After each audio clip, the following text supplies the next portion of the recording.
Hello everyone. आज हम करेंगे हमारा नेक्स्ट चैप्टर आम और गालिब। गालिब के बहुत से चाहने वालों को भी शायद यह बात पता नहीं कि इस महान उर्दू शायर को आम बहुत पसंद थे। मिर्ज़ा गालिब आमों के कितने शौकीन थे, इसका पता चलता है हमें उन 63 चिट्ठियों से जो गालिब ने अपने मित्रों को विभिन्न प्रकार के आमों का उल्लेख करते हुए लिखी थीं। यूं तो सभी बड़े चाव से आम खाते हैं, परंतु जो दीवानापन गालिब में आमों के प्रति था वह विरले ही देखने को मिलता है। आम पर उन्होंने शायरी भी की है। यही नहीं, गालिब के बारे में मशहूर था कि प्रत्येक वर्ष आमों के मौसम में उनकी गली कासिम जान पुरानी दिल्ली वाली हवेली में बड़ा ज़ोरदार मुशायरा भी हुआ करता था, जिसमें सभी संप्रदायों के लोग बढ़ चढ़कर हिस्सा लेते थे। गालिब के आमों के चाव के बारे में कहा जाता है कि वे एकमात्र ऐसे व्यक्ति थे जिन्होंने विभिन्न प्रकार की जातियों के सर्वाधिक आम खाए थे। भारत में आम की लगभग 4000 जातियां पाई जाती हैं। गालिब की शायरी की तरह उनके पसंदीदा आमों के नाम भी उनकी गज़लों की तरह ही रंगीन हैं।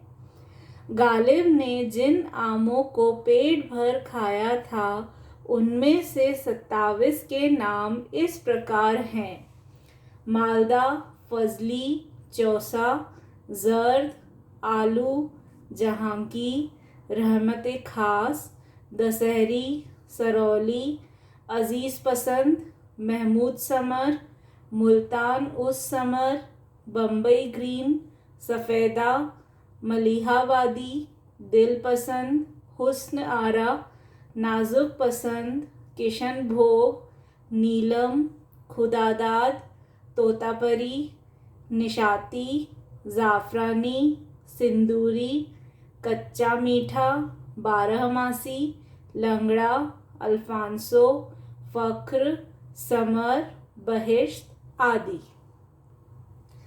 वैसे जहाँ तक फलों के शहंशाह आम का संबंध है, इस रसीले फल की प्रशंसा फाहियान और वेनसांग जैसे विदेशी इतिहासकारों ने भी की है। हज़रत अमीर खुसरो ने आम को फ़ख्र-ए-गुलशन कहा है। इसकी विशेषता यह है कि न केवल अन्य फलों के मुकाबले इसे काटकर खाने में अधिक मज़ा आता है, बल्कि इसे कच्चा खाने या चूस कर खाने का लुत्फ़ भी कुछ और ही है। आम के ऊपर प्रसिद्ध कवियों नज़ीर अकबराबादी और इकबाल ने भी बहुत कुछ लिखा है। वैसे गालिब के मित्र सभी जगह थे और उनके द्वारा गालिब को बढ़िया आम समय समय पर भेजे जाते थे। आमों के आग्रह के लिए गालिब एक एक मित्र को 15-20 चिट्ठियाँ लिखा करते थे। इसका नतीजा यह होता था कि तरह तरह के आम गालिब को खाने को मिल जाते थे। स्वयं गालिब द्वारा रचित पुस्तक उर्दू-ए-मुअल्ला में गालिब का एक पत्र आमों के संबंध में प्रकाशित हुआ है, जिसमें उन्होंने लिखा है, आम मुझको बेहद पसंद हैं। रामपुर से नवाब ने लंगड़ा आमों की पेटी भेजी है। हाँ, बरेली से भी एक दोस्त ने रसीले सरौली आमों की एक टोकरी भेजी है, बल्कि 2 टोकरियाँ हैं। हर टोकरी में 100 आम। कल्लू दरोगा ने मेरे सामने वे टोकरियाँ खोली। 200 में से 83 आम निकले, बाकी आम सड़ गए थे। एक बार बहादुर शाह जफर आमों के मौसम में कुछ दरबारियों के साथ मेहताब बाग में घूम रहे थे। मिर्ज़ा गालिब भी साथ थे। यहाँ के रसीले आम केवल बादशाह की बेगमात के लिए ही थे। अन्य कोई व्यक्ति इनकी ओर निगाह भी नहीं उठा सकता था। गालिब बार बार आमों को देखते। बादशाह बहादुर शाह जफर ने यह बात ताड़ ली और बोले, मिर्ज़ा, इस कद्र ध्यान से क्या देखते हो? गालिब बोले, हुजूर, आम पर खाने वाले का नाम लिखा होता है। मैं यह पता लगा रहा हूँ कि किस किस आम पर मेरा नाम लिखा है।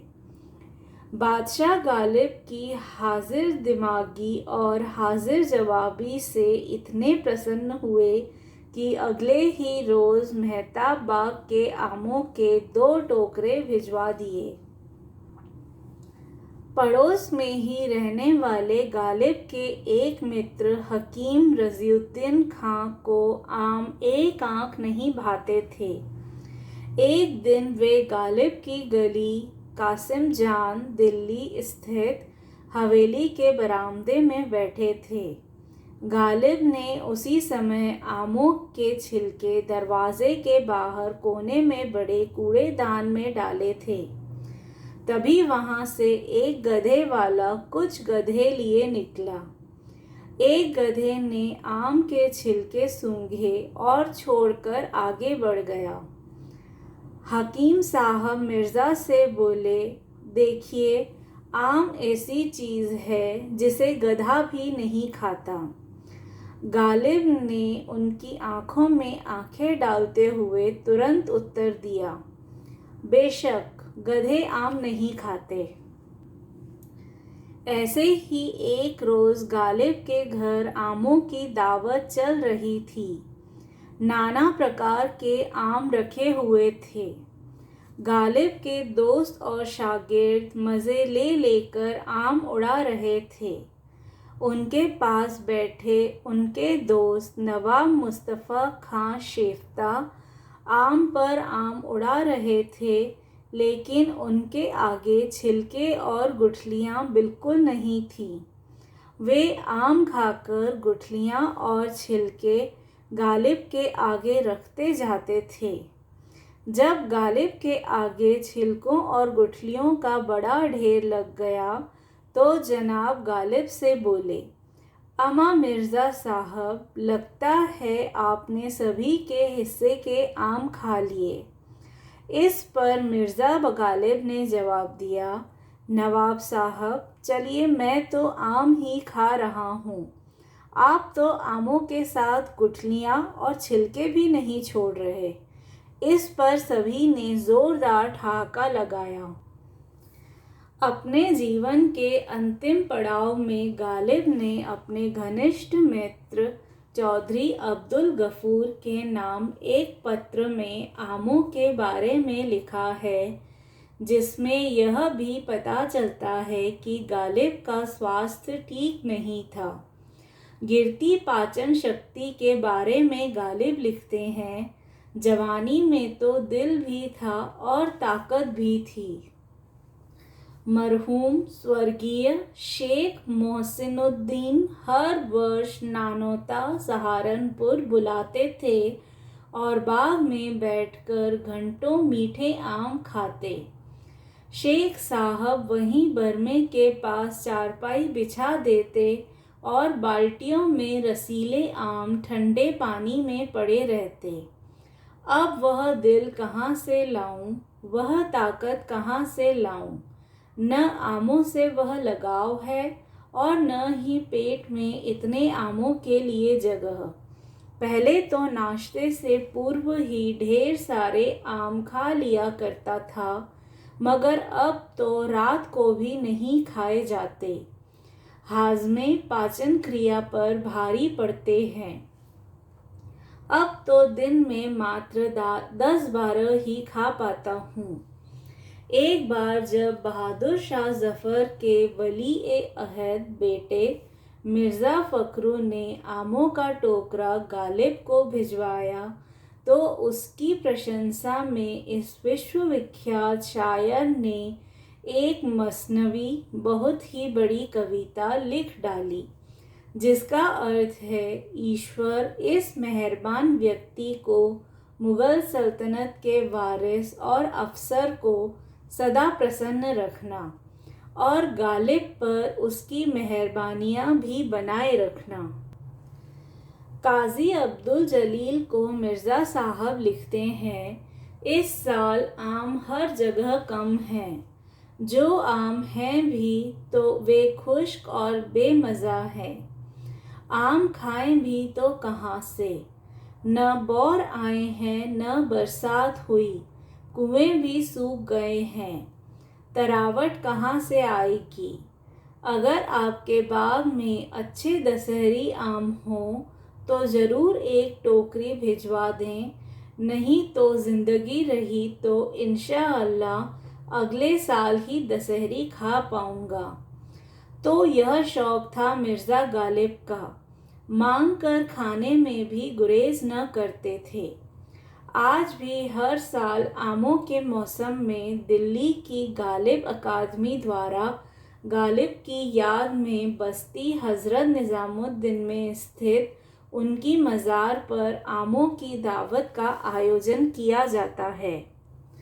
This was reading of our chapter 8 Mirza और गालिब, आम और Ghalib. If you have any doubt or query, you can ask me in the comment box below. Also, don't forget to check the description box for the links to the other chapters. Thank you everyone.